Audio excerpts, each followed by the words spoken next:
कई बार अंधविश्वास फैलाने का आरोप लगा आप पर कि आप अंधविश्वास फैलाते हैं, वो जो पर्चियां निकालते हैं। हम पे तो ये भी आरोप लगा कि लोग हमारे सामने बैठ जाते हैं तो हम उनको वशीभूत कर लेते हैं। मैं तो आज पूछ रही थी कि मेरे सामने पर्ची निकालेंगे क्या, तो बताएगा कि नहीं स्टूडियो में नहीं निकालते हैं। स्टूडियो में काहे को निकालना तो पर्ची निकलवाने आना पड़ेगा। हाँ नहीं, वहाँ नहीं आना पड़ेगा, यही दरबार लगेगा, दिल्ली में लगा लीजिए, अर्जी लगा लीजिए। तो उसको लोग अंधविश्वास कहते हैं बहुत सारे लोग। तो उसको लोग अंधविश्वास कहते हैं बहुत सारे लोग। तो देखिए, हर धर्म और मजहब में अपनी अपनी कमियां और बुराइयां भी होती हैं, है ना, चाहे वो बहुत ज्यादा रूढ़िवादी चीज हो कुछ हो। तो आपको लगता है कि अपने धर्म की जो कमियां हैं या बुराइयां हैं उनको भी स्वीकार करके या उनके बारे में बात करने से आप कोई अधार्मिक नहीं होते या वो कोई अधर्म नहीं होता? क्या सोच है आपकी इस बारे में? आपने हमारा सम्मान नहीं किया तो आप हमारा अपमान भी नहीं कर सकते। आपने हमें ताली नहीं बजाई हमारे लिए तो गाली भी देने के अधिकारी नहीं है। यदि दे रहे हो तो हमारे पाप के भागीदार बन रहे। जब गालियां पड़ती हैं तो कष्ट होता है? बात थी, हमने ये नहीं कहा कि केवल हिंदू रहेंगे, भारत सबका है। तब देश का क्या करें? आप तो हिंदू राष्ट्र कहते हैं। हिंदू राष्ट्र में भी हम मुसलमान ही नहीं हटाना चाहते। आप कैसी बात करते हैं? हम ना ईसाइयों को हटाना चाहते ना मुसलमानों को। दुबई में सब रहते ना, हिंदू राष्ट्र में सब रहेंगे। पर आपको नहीं लगता ये नामुमकिन है? इस देश में नहीं हो पाएगा, आप कितना भी नामुमकिन। तो दोस्तों फाइनली वीडियो की क्लिप देखकर आप समझ ही गए होंगे कि आज की वीडियो किस टॉपिक पे होने वाली है। हाँ, लेकिन उससे पहले मैं आपको ये बता दूं कि आज की इस वीडियो में धीरेंद्र शास्त्री की इस महिला पत्रकार ने जम के बैंड बजा दी, क्योंकि धीरेंद्र शास्त्री हिंदू राष्ट्र को लेकर बयान दे रहे थे, लेकिन इस महिला पत्रकार ने इसकी जम के बैंड बजाई। तो आप इस वीडियो को शुरू से लेकर एंड तक जरूर देखो और अपना कमेंट में जरूर बताएं। हम तलवारों की लड़ाई पर भरोसा नहीं करते, विचारों की लड़ाई पर भरोसा करते। तलवारों से सिर्फ तन कटता है, विचारों की लड़ाई से तो मन के कोई विचार कट जाते हैं। आपकी एक सबसे ज्यादा जो आलोचना होती रहती है वो बार बार आप जो हिंदू राष्ट्र की बात करते हैं, और आज मैं पढ़ रही थी हिंदू गांवों की स्थापना कर दी है। तो फिर लोगों ने कहा कि भाई ऐसे तो मुसलमान कहेंगे सिर्फ मुसलमानों का गांव, ईसाई कहेंगे सिर्फ नहीं, हमारे हिंदू गांव। बात थी, हमने ये नहीं कहा कि केवल हिंदू रहेंगे, भारत सबका है। तब देश का क्या करें? आप तो हिंदू राष्ट्र कहते हैं। हिंदू राष्ट्र में भी हम मुसलमान ही नहीं हटाना चाहते। आप कैसी बात करते हैं? हम ना ईसाइयों को हटाना चाहते ना मुसलमानों को। दुबई में सब रहते ना, हिंदू राष्ट्र में सब रहेंगे। पर आपको नहीं लगता ये नामुमकिन है? इस देश में नहीं हो पाएगा, आप कितना भी नामुमकिन है। राम मंदिर भी तो नामुमकिन ही, बहुत लोग कहते थे बन पाना नामुमकिन, और हुआ नामुमकिन, हो जाएगा। आजादी भी तो कुछ लोगों को नामुमकिन लगती थी। आपको लगता है होगा? अरे आप कैसी बात करते? होगा। पर तालाब में आप चाहे डायमंड फेंको या पत्थर फेंको, तरंग दोनों से उठती है। आज नहीं, सदियों बाद उठेगी। होगा, जब होगा तब। हमें नाम भी नहीं चाहिए कि लोग हमें जाने कि हमने हिंदू राष्ट्र की पहल की थी। आपको लगता है आप अपने जीवन काल में ये देख पाएंगे? ये तो बहुत कठिन लगता है जीवन काल में, लेकिन किसी और जीवन में तो देख पाएंगे जी। हम बहुत लंबी रेस के घोड़ा है, थोड़ा सा बहन का लोड़ा। लोगों का हमेशा सवाल ये होता है कि क्यों आपके मन में बात क्यों है? ये बात इसलिए है कि 65 देश यदि इस्लाम धर्म के हैं, 95 से ज्यादा देश यदि ईसाइयों के हैं, एक देश बौद्धों का है, तो एक देश हिंदुओं का क्यों नहीं? बहुत सीधा सा लॉजिक है।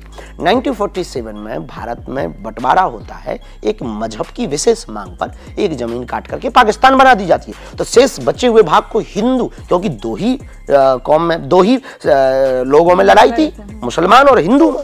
उन्होंने कहा कि हमको अलग पार्ट चाहिए, हमें अलग जगह चाहिए। अलग जगह देकर के उसको पाकिस्तान कह दिया, हिंदुस्तान को छोटा सा टुकड़ा पाकिस्तान बना दिया। अब शेष बचे हुए को हिंदुस्तान को हिंदू राष्ट्र क्यों नहीं? सीधा सा लॉजिक है। लेकिन ये सब करने के लिए आपको राजनीति में नहीं आना है। क्या जरूरी है? हर चीज राजनीति से थोड़ी होती।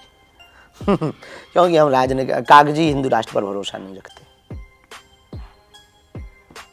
अभी आप बिहार गए, जब बिहार में कथा की बात होती, पॉलिटिशियंस आपके ऊपर कमेंट तो करते रहते हैं, आप उनकी बेचारे क्या करें, उनके पास कोई काम नहीं है, और हम ऐसे आदमी हैं कि हम उनको जवाब नहीं देते हैं। तो उनको करने भी दो, उन्हें मजा आता है। उनको शायद TRP मिलती होगी, शायद उनको न्यूज मिलती होगी, बनने दो। बीजेपी से आपका ज्यादा करीबी रिश्ता है? सभी से हमारा। अरे बाप रे, ये तो धोती खोल रहा है। हमारा बहुत करीबी रिश्ता, कमलनाथ से बहुत करीबी रिश्ता। अब वो कांग्रेस के, उन्होंने हमारी कथा भी करवाई। मोहन यादव जी से भी बहुत अच्छा है, किससे बुराई हमारी। अच्छा, एक चीज़ ना हमेशा और कही जाती है कि हिंदू धर्म को हमेशा बहुत सहिष्णुता से जोड़ा गया है कि भाई बहुत टॉलरेंट कम्युनिटी है। अब ऐसा लग रहा है कि जैसे आप लोग इसी टॉलरेंट में तो आप 80% बचे। इसी टॉलरेंट में तो आपकी बेटी श्रद्धा के 35 टुकड़े होते हैं। इसी टॉलरेंस में तो आप 9 राज्यों में अल्पसंख्यक हो जाते हैं, और जो अल्पसंख्यक है वो अर्धसंख्यक होने की तैयारी कर रहे हैं।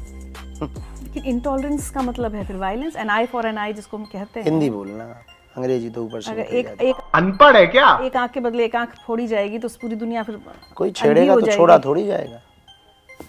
आप फोड़ो ही क्यों? आप हमारी एक आंख क्यों फोड़ो? हमने आपका बिगाड़ा क्या? आप फोड़ो क्यों? आप हमारी एक आंख मत फोड़ो जी। प्रेम से रहो ना, कायदे में रहो, प्रेम में रहो, क्या दिक्कत है? लग्जरियस लाइफस्टाइल, किसकी?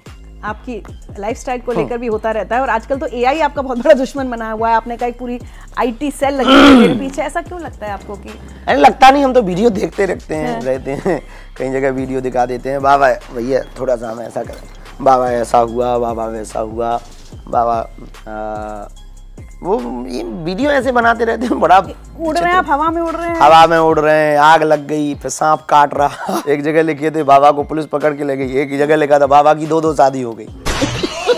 तो दोस्तों इस वीडियो को शुरू से लेकर एंड तक जरूर देखना, क्योंकि धीरेंद्र शास्त्री धर्म के नाम पर किस तरह से धंधा करते हैं आपको अभी पता लग जाएगा। बस आप इस वीडियो को एंड तक जरूर देखें। ये सब देख देख के हमका ठीक है, बाबा फलाने के घर पहुंचे, बाबा के पास कोई फिल्म अभिनेता का जोड़ देते हैं, फलाना अभिनेता गुरुजी के पास आया, ऐसे ही बना देते झूठ मूठ का।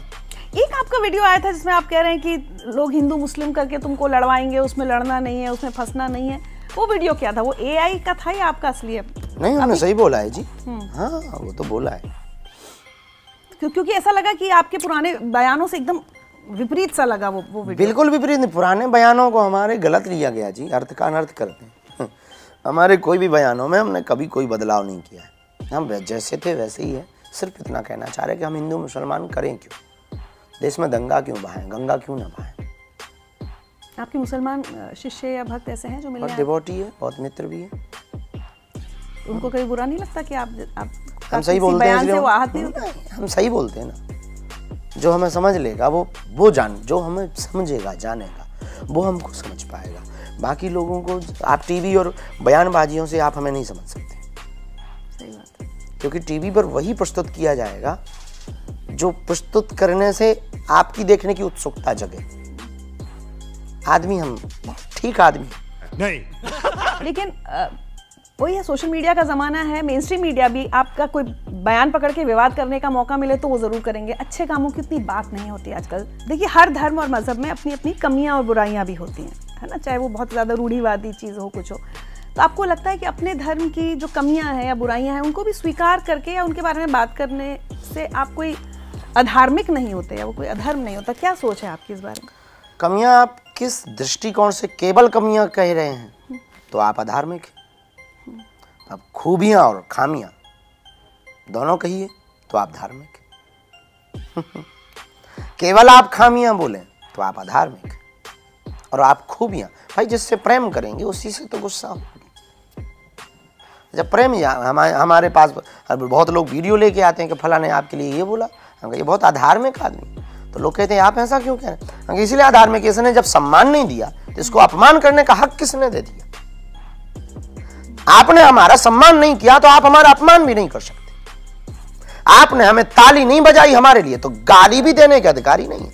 यदि दे रहे हो तो तुम हमारे पाप के भागीदार बन रहे, हमारे तुम ऋणिया हो रहे हो, हमारे तुम कर्जदार हो रहे हो। कि जब सम्मान नहीं दिया तो अपमान क्या?